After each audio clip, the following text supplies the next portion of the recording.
అదొకటి అంటే కొంతమంది ఏంటంటే డప్పుల సౌండ్కి అమ్మవారు వచ్చేస్తారు, లేకపోతే గుడి దగ్గర ఏమైనా సాంగ్స్ పెడితే అమ్మవార్లు వచ్చేస్తారు. ఇది మీరు వినే ఉంటారు చూడండి. అంటే మంత్రాల కన్నా వాటికి ఎక్కువ వాల్యూ ఉందా? ఇప్పుడు డప్పు వేద మంత్రాల కన్నా వాటికి ఎక్కువ వాల్యూ ఉందా? వాస్తవమే, అలా ఉండదు. డప్పులు అనేటిది మనం సృష్టించినవి, మేలుకొలుపు, దేవత మేలుకొలుపుకి మాత్రమే డప్పులు వాడతారు, మిగతా దేనికి వాడరు. యాక్చువల్లీ ఎక్కడైనా చూడండి, పొద్దున్నే లేచినప్పుడు మంగళ వాయిద్యాలు అంటారు వాటిని. గుడిలో అప్పుడప్పుడు చూస్తాం కదా, హోమం అయ్యేటప్పుడు కానీ, ఏదైనా అభిషేకాలు అయ్యేటప్పుడు కానీ, హారతి ఇచ్చేటప్పుడు కానీ అవి మోగుతూ ఉంటాయి మంగళ వాయిద్యాలు. ఇది మాత్రమే మన గ్రంథాల్లో ఉంది. మీరన్న ఈ తీన్మార్ దోమారు డీజేలు లేవు, తర్వాత వచ్చాయి, మన ఆనందాన్ని తెచ్చుకున్నాయి. అయితే ఈ ఏదైతే గట్టి మేళాల శబ్దం కానీ, ఈ డిల్లం పల్లం అనేది అమ్మవారి దగ్గర కొడతారు, రెండే వాటితో కొడతారు వాటిని, ఒగ్గు కథలు చెప్పేవాళ్ళు కొడతారు కదా, అది భక్తితో ఆడుకుంటున్నది.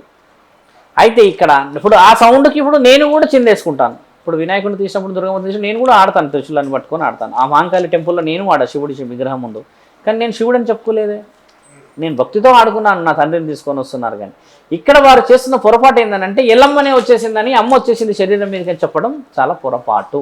అలా పొరపాటు చేయడం వల్ల ఏమేమి కోల్పోతున్నారు తెలుసా మిత్రమా? పెనిమిటిని పెళ్ళైన వాళ్ళు చెప్తే ఆరోగ్యం కోల్పోతారు, యమగండం. బిడ్డలు, మగపిల్లలు, ఆడపిల్లలు ఉంటే వాళ్ళ అనారోగ్య పరిస్థితులను కోల్పోతున్నారు. ఈ దేవత హింట్ ఇస్తూనే ఉంది, అలా చేయకండి, అలా చేయకండి, అలా చేయకండి అని. చేయడం వల్ల మీరు మీ యొక్క విలువలను కోల్పోయింది కాక దేవతల విలువలు కూడా కోల్పోతున్నాయి. ఇప్పుడు మనం హైదరాబాద్లో ఆడామనుకుందాం మిత్రమా, ఉదాహరణకి వేరే ప్రాంతం వాడు వచ్చాడు, హైదరాబాద్ అని చెప్తాడా, లేకపోతే హైదరాబాద్లో ఒక మూల పేరు చెప్తాడా? అంటే ప్రాంతం, సమాజం ఇవన్నీ దృష్టిలో పెట్టుకొని పోతున్నది ఇవన్నీ. అలా నిజంగా భక్తితో ఆడుకోవడం అనేది వేరు, ఆ ఆడుతున్న ఆటలో అమ్మవారు వచ్చిందని చెప్పడం వేరు మిత్రమా. అలా చెప్పడం అవాస్తవం. వాస్తవం ఏంది, నీకు నిజంగా ఆడాలనిపిస్తుంది, ఆ తరుణం చూసి బాగా చేయబుద్ధి అవుతుంది, ఆడాలనిపిస్తుంది, ఆడుకో. ఇప్పుడు ఒక తరుణం బాగా అక్కడ మోగించారు అంటే నువ్వు ఆడడంలో ఆనందం, అది ఆ ఆనందం పేరు నువ్వు అమ్మవారిని ఒంటి మీద పెడుతున్నావు కదా, ఆ పూనకమే నీ యొక్క మరణానికి రాస్తున్న శాసన గ్రంథం. ఆ పూనకం వచ్చేసింది ఎవరు అంటే నేను ఇల్లమ్మనని, ఇంకెవరు అంటే నేను పోచమ్మనని, నీవెవరు అంటే నేను ముత్యాలమ్మనని, పెద్దమ్మనని ఇలా చెప్పుకుంటున్న ఆ తరుణమే ఆ వంశ అభివృద్ధిని ఆపేస్తుంది. నిన్ను ఒక వంశపరంగా ఒక ఆధిపత్యంగా పుట్టించుకుంటున్న ఆ తరుణాన్ని నువ్వు ఏ విధంగా రివర్స్గా మాట్లాడి చెప్తావు? అంటే అమ్మవారు రావడం కూడా ఒక మంచి సందర్భంలో రావాలి అంటే ఒక బిజినెస్ లా అయిపోయింది. పిలిస్తే 2 నిమ్మకాయలు పట్టుకొని పిలిస్తే అమ్మవారు వస్తారు, అమ్మవారు వచ్చిన తర్వాత అందరి జాతకాలు చెప్తారు, భవిష్యత్తు చెప్తారు. అంటే కోటి విద్యలని కూటి కోసమే చెప్పారు శాస్త్ర గ్రంథాల్లో. మనం మాట్లాడుకుంటే ఓ మహానీయురాలు, ఓ మహాతల్లి ఏం చేసిందంటే, ఒకప్పుడు ఆ 4 ఆడపిల్లలు ఉన్నారని పెనిమిటి రోజు కొట్టేవాడు అంటే, సాయంత్రం వచ్చి తాగొచ్చి, నీకు 4 బిడ్డలు పుట్టారు, నాకు ఆడపిల్లలు ఉన్నారు అని బాధతో ఈ అమ్మను కొట్టేవాడు. వాడు పైశాచికత్వంగా కొట్టేవాడు. ఈయన రోజు వచ్చి కొడితే నా పిల్లలు భయపడుతున్నారు, సరిగా తిండి పెట్టడు, తాగి వస్తాడు, ఇల్లు సంసారం సరిగా చూడడు, వర్షం వస్తే పైనుంచి అంతా నీళ్లు పడతాయి, కురిసిపోతాయి, అసలు బతికే మనకు సమాజంలో విలువే లేదు అన్న ఆ తరుణాన్ని ఈరోజు రాత్రి నీ పని చేస్తా, నేను చంపేస్తా అని కొంచెం వార్నింగ్ ఇచ్చి వెళ్తాడు ఈయన. వామ్మో వీడు రాక్షసుడు, ఏదైనా చేస్తే రాత్రి పూట, అసలే నా చేతిలో చిన్న పాప ఉంటుంది, అప్పటికి వాళ్ళకి 6-7 నెలల పాప ఉంటుంది, ఈవిడని చంపేస్తాడేమో, నులిపేస్తాడేమో, నా ఆరోగ్యం కూడా బాలేంతను కదా అన్న ఆ తరుణాన్ని ఆడు సంసారం అనే ఆ ఇంటికి వచ్చే లోపే వీళ్ళు ఆమె పిల్లల్ని తీసుకొని పారిపోతుంది ఊరి నుంచి. ఇది చాలా ముఖ్యమైన, చాలా చాలా చాలా స్పష్టమైన కథ మిత్రమా. అలా తీసుకెళ్ళిన తర్వాత జరిగిన సంఘటన, తీసుకెళ్ళి పోతున్నప్పటికీ వర్షం మొదలవుతుంది మిత్రమా, తీవ్రమైన వర్షం, ఊర్లు దాటి వెళ్ళిపోతుంది.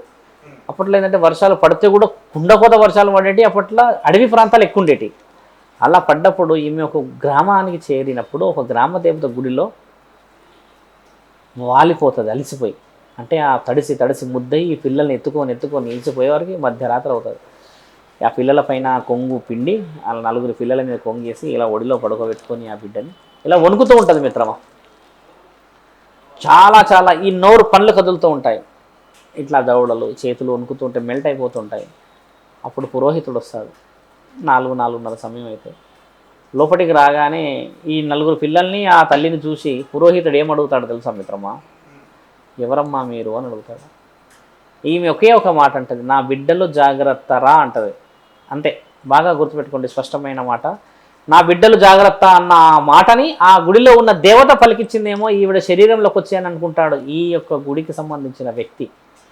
తర్వాత అమ్మవారే పలికింది, బిడ్డలు జాగ్రత్త అంటే ఊర్లో బిడ్డలందరూ జాగ్రత్త అన్నది. వీళ్ళ బిడ్డల జాగ్రత్త అని ఈమె చెప్తుంది, ఎందుకంటే ఈమె తడిసిపోయింది, ముద్దయిపోయింది, బాలంతా కాలం చేసేస్తుందేమో అన్న భయంతో చెప్తుంది బిడ్డలన్నా జాగ్రత్తగా ఉండాలి అని చెప్పి. ఆ దేవత పలుకుతున్నదేమో ఈ పలుకని ఈయన గారు ఏం చేస్తాడు, ఊరంతా చాటింపేస్తే ఊర్లో ఉన్న వాళ్ళందరూ ఈవిడని కాపాడేస్తారు. కాపాడేసి ఆ పిల్లల్ని జాగ్రత్త పెట్టి అన్ని వసతులను క్రియేట్ చేసి పెడతారు మిత్రమా. అప్పుడు ఈవిడ ఇలా చెప్పింది కదమ్మా, అమ్మ ఇంకేం చెప్పింది అన్న విషయాన్ని, అమ్మ నాతో రోజు అన్ని విషయ వివరణలు చెప్పేస్తుంది అన్న విషయాన్ని కూటి కోసం అబద్ధం ఆడేసింది.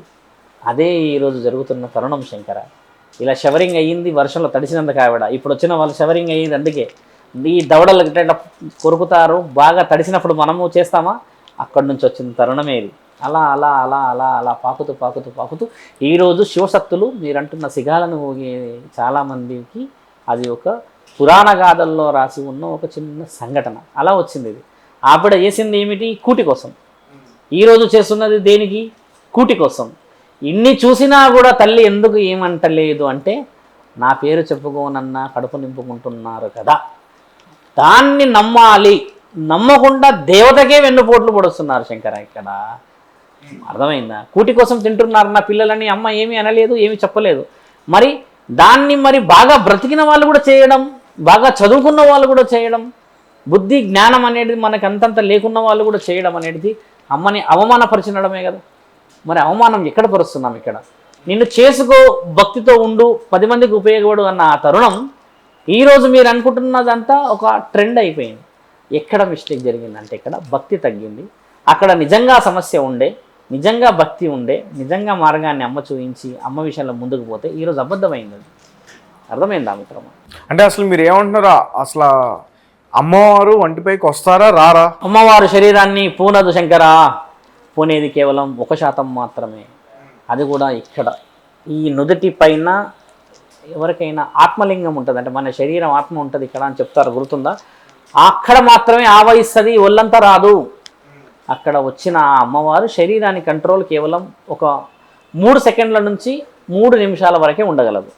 అది కూడా చాలా ముఖ్యమైన విషయాలు చెప్పి వెళ్ళిపోతుంది.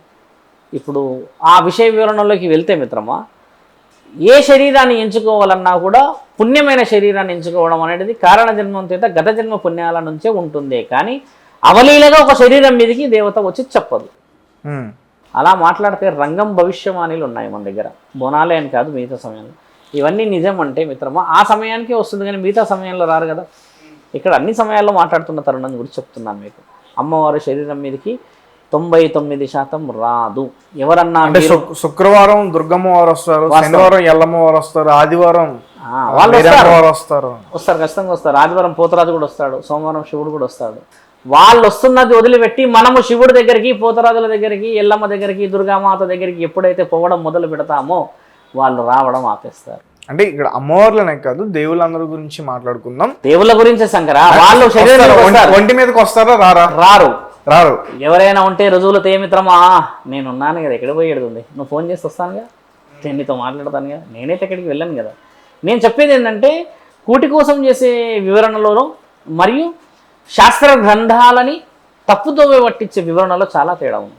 అంటే మీరేమంటారు, ఒకవేళ అలా వచ్చేస్తే ఎంతో దీక్ష చేసిన హిమాలయాల్లోకి వెళ్ళి పుణ్యాలు చేస్తున్న వాళ్ళని ఎందుకని అంటారా? వాస్తవం. ఇప్పుడు అలా శరీరం మీదకి వచ్చేస్తే ఆ శరీరంతోనే మన ఊర్లో ఉన్న అన్ని పనులు చేయించుకోవచ్చు కదా. పుణ్యమైన ఇన్ని పాపాలను ఆపవచ్చు కదా, జరుగుతున్న అధర్మాలని ఆపవచ్చు కదా, అసాక్ష్యాలని, తర్వాత అన్యాయాన్ని ఆపవచ్చు కదా.